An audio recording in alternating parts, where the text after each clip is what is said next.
A couple of months ago, I wrote that discovery is moving upstream, that shoppers are starting their journeys inside of AI tools, and that retailers were going to have to decide whether to fight it, ignore it, or follow them there. Now, I just happened upon a podcast interview, actually from a couple of months ago, on the Total Retail Talks podcast.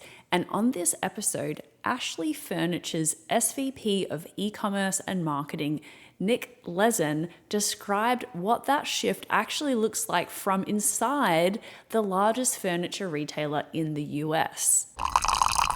The newsy part, at least as of a couple of months ago, is that Ashley is launching transactional commerce on Perplexity, with PayPal handling payments and Stripe being teed up as what Nick calls the key bridge to other AI surfaces. The interesting bit is how he talks about why. What were some of those behaviors that you were seeing that pushed you towards really investing in AI powered shopping? So we're listening to our customers. In this particular case, our customers are not telling us directly, hey, we want you to offer the ability for us to shop in generative tools, Perplexity in particular, or others. So that wasn't a direct signal. This isn't survey-based data, et cetera. But we're absolutely seeing indicators in their behavior that would suggest that there's interest and relevance here. As an example, we've been watching referral traffic to our website from these sources pretty closely. And if you track that, it's really like an exponential curve from the start of this year. And we just don't see that slowing down anytime soon. The absolute volume of that traffic is still relatively small, but we see critical mass here. And so it's enough for us to make some investments to explore, to provide the subset of current customers that are taking these shopping journeys easy and new ways to shop our brand. Yeah, it's becoming in large part a discovery channel, right, Nick? It's becoming sometimes like that like Google is and still, but it's becoming also that first interaction, right? So they might be explaining it to the AI agent and Perplexity in this case, a piece of furniture they're interested in, and that is kind of leading them down the path. Is that what you're seeing? Yeah, and I'd say whether or not the consumer prefers to shop within these channels, I would say the verdict is probably still out a little bit. This is a new frontier, but we feel it's low risk and high reward to offer and to provide that potential. And so that we can learn with our customers, with partners like Perplexity, is this a growing preference for our consumers, and making sure that we have those insights that we can improve that experience over time. And so that's part of that sort of fast mover advantage of jumping in here. But I'd say until there's a significant portion of transactions that are really coming through these channels, I'd say the verdict's probably out a little bit. So we're watching and trying to be cautious, but also making sure that we're exploring. Now, we've all seen these data charts floating around the internet showing that AI referred traffic to all publishers, but even specifically to retailers, is growing really quickly, but it is still a tiny portion of overall referral traffic. And that hedge of exponential but still small really matters. It's why Nick describes it as low risk, high reward rather than a panic button pivot. Now, there is some reason to believe that that traffic that is coming through from AI search assistants like OpenAI on the mobile app and Google's Gemini has actually been undercounted, and that is due to dark search traffic and the fact that a lot of the times the outbound referral links to those websites from a AI assistant don't include any referral tag.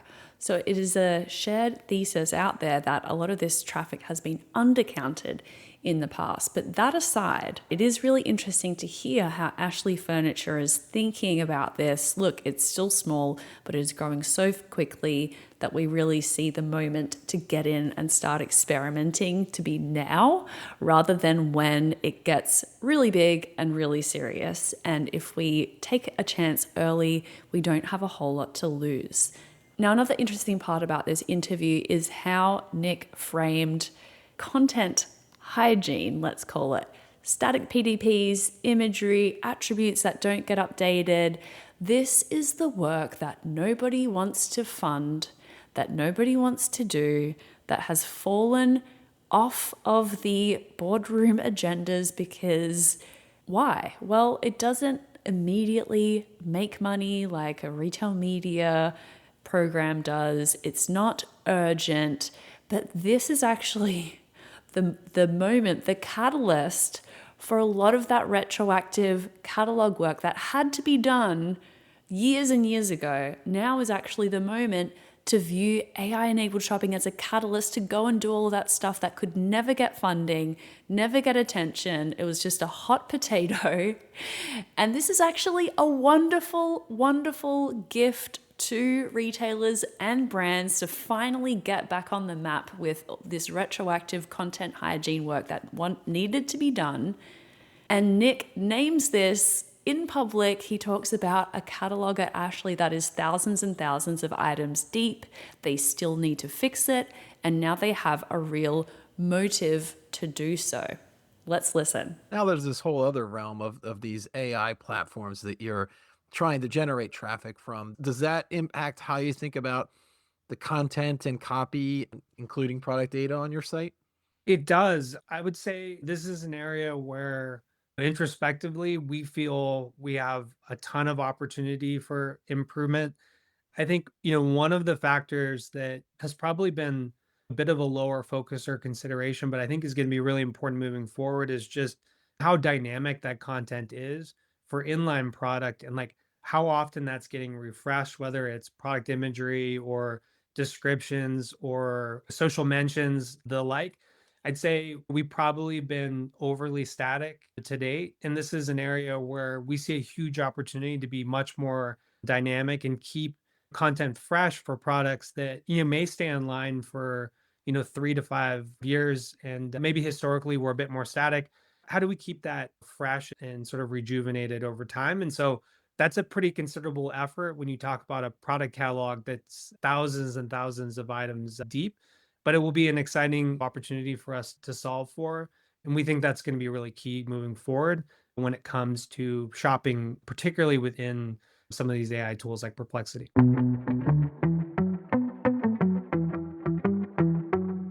Retailers know that a marketplace model can dramatically boost product assortment, shopper engagement, and total revenue. But to get the most out of your marketplace, you need an ad tech solution that can really engage sellers.